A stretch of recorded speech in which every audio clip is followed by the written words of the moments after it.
All right, everyone, welcome back.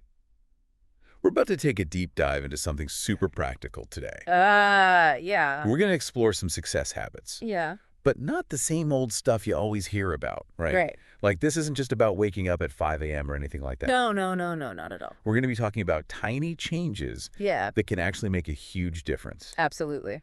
especially when it comes to something like learning English. Yeah. And actually, get this. The research we found for this episode, Oh, yeah. it suggests that there's a real connection between these small habits Okay. and how quickly you can improve your English skills. Interesting. So we're going to break it all down into 5 key habits today Awesome. Can't wait. that you can start putting into practice right away. Love it. So, first things first, Yeah. what are success habits exactly? Well, they're really like the foundation for achieving, well, anything you set your mind to, whether it's personal goals or, in this case, getting better at English. Exactly. And I think what's important to remember is Yeah. this isn't just for, CEOs or those super driven people. No, not at all. It's for everyone. Everyone, No absolutely. matter what your level is. Exactly. So let's jump into habit number 1, Okay. goal setting, but with a bit of a twist. All right. I'm intrigued. So I'm sure you've heard about setting goals before, right? Oh, yeah. Countless times. But the research we looked at, it emphasized this thing called SMART goals. Okay, SMART goals. Have you heard of that? I have, yeah, but refresh my memory. So it stands for specific, measurable, achievable, relevant, and time-bound. Right. It's coming back to me now, So instead of just saying, I want to be fluent in English, which is kind of vague, yeah. exactly, which can feel overwhelming, right? Yeah. You'd break it down into a SMART goal. Like, Okay. I want to be able to have a 5-minute conversation Mm-hmm. with someone whose native language is English about my hobbies Right. and be able to do that comfortably within the next 3 months. I love that. That's so specific and clear. Right. It gives you something tangible to work towards. Exactly. And it makes it so much easier to stay on track. Totally. You're not just kind of floating around hoping for fluency. Right. And that actually leads us perfectly into habit number 2, Oh, perfect segue. which is time management. Yes, time management, crucial. But again, not in the way you might be thinking. Okay, intrigue me. It's not just about, cramming your schedule. Right, stuffing as much as possible Exactly. into every single minute of the day. It's about being intentional Yes, with how you're spending your time absolutely. Choosing what matters. and prioritizing the things that are going to move you towards those goals. Love that. So, for example, have you heard of the Pomodoro technique? I have, yeah. I'm a big fan, actually. Tell us about it. Well, basically, you break down your work time into these focused intervals, Okay. usually 25 minutes, 25 minutes. Okay. followed by a short break, like 5 minutes. Right. And then you repeat that cycle.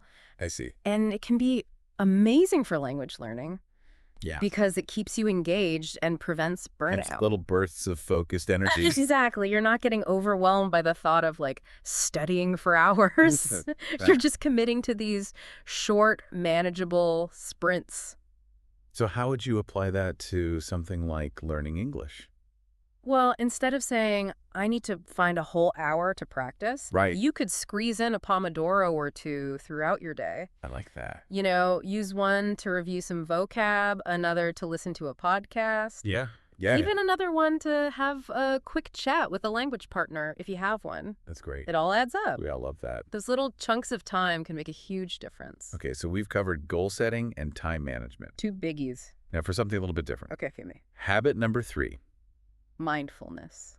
mindfulness. Interesting. And I know you're working on improving your English speaking skills. Yeah. And this might sound a little strange, Okay. but mindfulness can actually play a huge role in that. Really? How so? Well, it's not just about meditation. Right. It's about being present in the moment. Okay. So imagine you're giving a presentation in English Mm-hmm. instead of getting lost in those thoughts of, oh, I'm going to make a mistake. Yeah, the anxieties that come up. Exactly. For sure. Mindfulness can help you focus on your breathing, your pronunciation, Interesting. and really connecting with the people who are listening to you. I see. So it's about staying grounded. Exactly. And there's even research that shows that mindfulness Mm-hmm. can actually reduce those physical symptoms of anxiety, Oh, wow. like your heart racing or your voice shaking, Which is so common, yeah. especially when you're speaking in another language. Totally. So it can really help you stay calm and collected. I never thought of it that way. That's fascinating. Right. It's like a secret weapon for confident speaking. Absolutely. So that's habit number 3. Okay, what's next? Habit number 4 is reading. Reading. Well, that seems pretty obvious for language learning, Yeah, I know, right? but I'm sure there's more to it. Of course. So the research we found, it suggests that it's not just about reading textbooks. Okay, yeah, that can get a bit dry. Yeah, it's about exploring all sorts of different things, Like what? like biographies of people you admire, Mm-hmm. self-help books, novels, Okay. anything that you find interesting. So it's about making reading enjoyable. Exactly. Because when you enjoy it, you're more likely to stick with it. Right. It becomes a habit, not a chore. Exactly. Yeah. And not only are you learning new words and grammar, Mm-hmm. you're also expanding your knowledge and getting inspired. Absolutely. And I bet it exposes you to different writing styles, too. Oh, absolutely.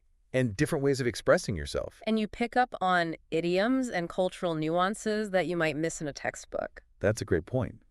And did you know that reading has also been linked to better brain function? No way. Really? Yeah, like it can actually improve your memory. Wow, that's incredible. So it's like a workout for your brain, A brain workout. I like that. which obviously can benefit your language learning as well. Sure. Makes picking up an English book even more appealing. Right. Okay, so that's habit number 4, reading. Awesome. We're on a roll. On to the final habit, habit number 5, Let's hear it. gratitude. Gratitude. That's an interesting one. I know, right? Might seem a little out of place. Yeah, not the first thing that comes to mind with success. But the research we looked at, Yeah. it really emphasizes the power of gratitude. Okay, I'm listening. And it's not just about feeling good. Right, there's got to be more to it. It's really about shifting your mindset. When you focus on the things you're grateful for, Mm-hmm. it helps reduce stress and negative thoughts, That makes sense. which then frees up more mental space for learning. Ah, I see the connection now. And here's a great tip from the research. Go for it. Keep a gratitude journal. But here's the twist. Write in English. Oh, clever. So each day, write down a few things you're thankful for. Love it.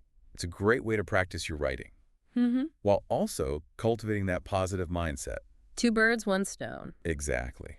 And speaking of doing double duty, Yeah. the research also mentioned habit tracking apps. Oh, yeah, those are handy. You can track your progress with these habits, Okay. but also track your English learning progress. So it's like double the motivation. Right.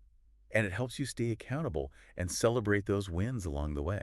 Those little wins are important. They really are. It keeps you going. And you know what else can help you stay accountable? What's that? Finding an accountability partner. Oh, yeah, having someone to share the journey with. Someone who can support you and cheer you on. Especially when things get tough, which they inevitably do. Exactly. So think about it. Mm-hmm. Who could you ask to be your accountability partner? Yeah, who's in your corner? All right. So we've covered those 5 key habits. 5 powerful habits, yeah. Setting smart goals, Yeah. time management with things like the Pomodoro technique, and mindfulness reading, and not just textbooks, Check. and cultivating gratitude. Check. So imagine how much progress you could make Yeah, if you started incorporating even just one of these right. into your routine. Consistently, yeah, that's key. Consistency is key. Absolutely. It's not about doing it perfectly every single day. Right. It's about making that effort over time. Small steps, big results. Exactly. So as we wrap up, I want to leave you with a question. Okay, a thought-provoking one, I hope.